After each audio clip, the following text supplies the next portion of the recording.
दे.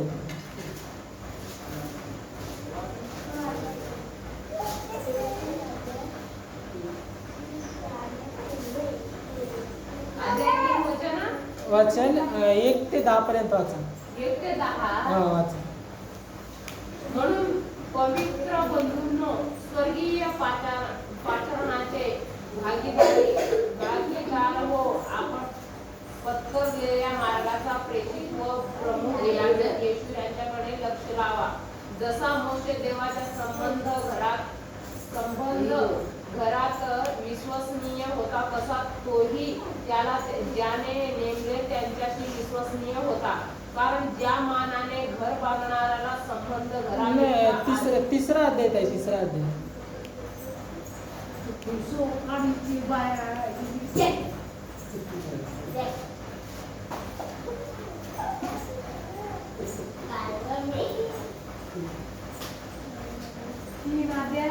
एक ते 10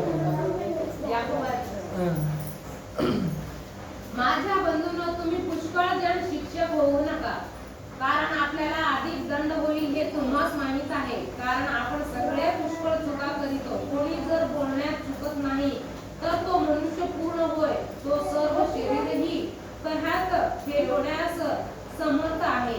घोड्याने आपल्या कह्यात राहावे म्हणून आपण त्यांच्या तोंडाचा लगाम घातला तर त्याने सर्व शरीर आपण फिरवितो. कारवेही पहा, ती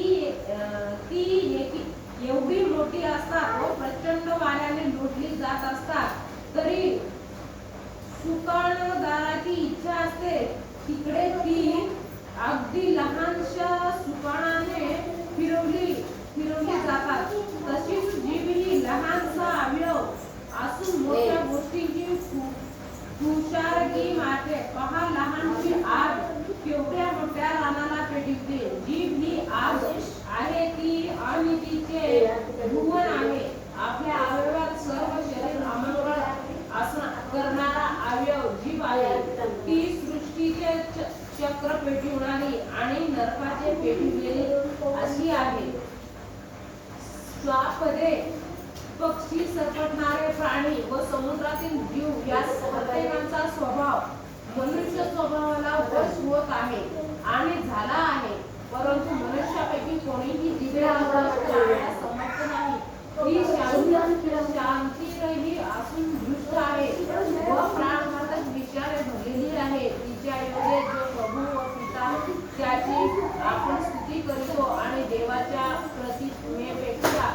प्रतिमेप्रमाणे केलेल्या माणसांना तिच्याच योगे शापही देतो. एकाच तोंडातून स्तुती व शाप निघतात. माझ्या बंधूंनो, या गोष्टी अशा प्रकारे होता कामा नये. झऱ्याच्या एकाच छिद्रातून गोड पाणी व कडू पाणी निघते काय? माझ्या बंधूंनो, अंजिराला जैतुनाची फळे किंवा द्राक्षेवरला अंजीर येते काय? बस. या वचनात काय आम्ही समजून घ्यायचं म्हणजे जिभेबद्दल या वचनात सांगितले आहे. याकोबाचे पत्र अध्याय 3 वचन 1 ते 10 11 पर्यंत आम्ही वाचून बघितलं तर जिभेबद्दल देवाने सांगितलेलं आहे. जीभ म्हणजे एक घोडा किती लांब पळतो ते आम्हाला माहीत नाही. घोड्याला थकणं, मनुष्याला जसं दम लागतो बघा, पळून पळल्यानंतर मनुष्य थकतो, मनुष्याला दम लागते. तसं घोडा किती पण पळत होतो, घोड्याला थक लागत नाही. त्याला मनुष्य थकून बसतो आणि श्वासोच्छ्वासाचा प्रॉब्लेम होतो पळत असताना. पण घोडा किती लांब पळतो ते कोणाला समजत नाही. म्हणजे ते जास्त खूप लांब, खूप किलोमीटर पळत होतो. त्या पळणाऱ्या घोड्याला आम्ही कशा प्रकारे नियंत्रणात ठेवू शकतो?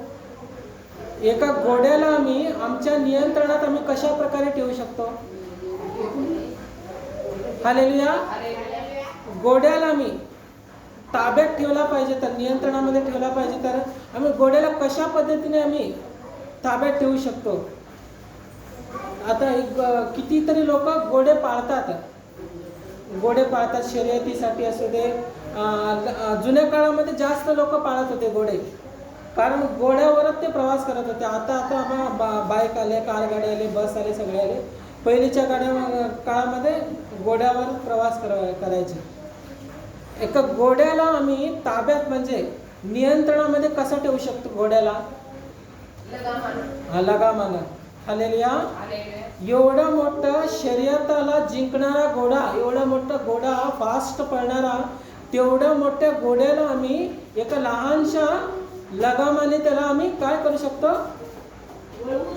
वळवू शकतो. म्हणजे आम्ही कंट्रोलमध्ये ताब्यात ठेवू शकतो त्या घोड्याला, तेवढ्या मोठ्या घोड्याला एक लहानशा लगामाच्या द्वारे. आणि मोठं जहाज म्हणजे तारू म्हणतात ना मराठीत, तारू. तुम्ही बंजारामध्ये जहाज काय म्हणतात माहीत नाही.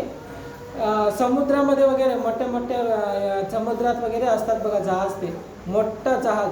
त्या जहाजामध्ये आम्ही 50-100 लोक सुद्धा बसू शकते. तेवढा मोठा तारू म्हणजे जहाज. तो मोठा जहाज एक लहानशा सुकाणूच्या द्वारे वळवला जातो. इकडून तिकडं, तिकडून इकडं, अलीकडून पलीकडे, पलीकडून अलीकडे. तेवढा मोठा जहाज, तेवढा मोठा तारू एक लहानशा सुकाणूद्वारे आम्ही वळवलं, कंट्रोल करू शकतो, ताब्यात ठेवू शकतो सुकाणूच्या द्वारे. हालेलुया. घोड्याला आम्ही ताब्यात कसं ठेवू शकतो? एका लगामाने. आणि तारू जहाजाला आम्ही सुकाणूच्या द्वारे आम्ही कंट्रोल करू शकतो, पाहिजे तिकडे फिरवू शकतो. त्याच प्रकारे मनुष्याचा जीव, हालेलुया, मनुष्याचा जीव कशा प्रकारे ताब्यात ठेवला पाहिजे?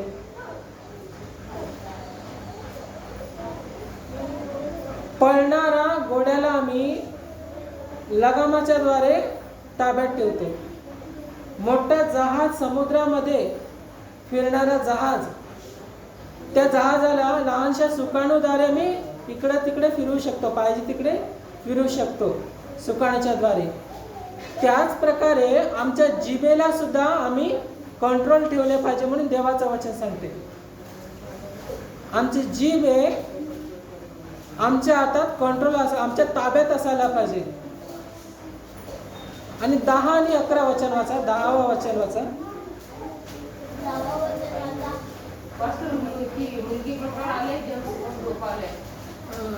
संपवतो मी ते एक वचन वाचा.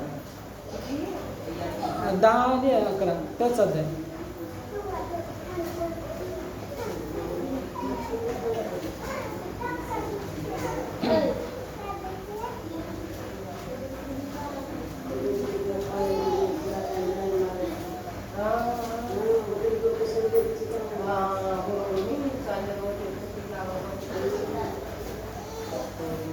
तोच देवाचा 10 आणि 11 वचनाचा.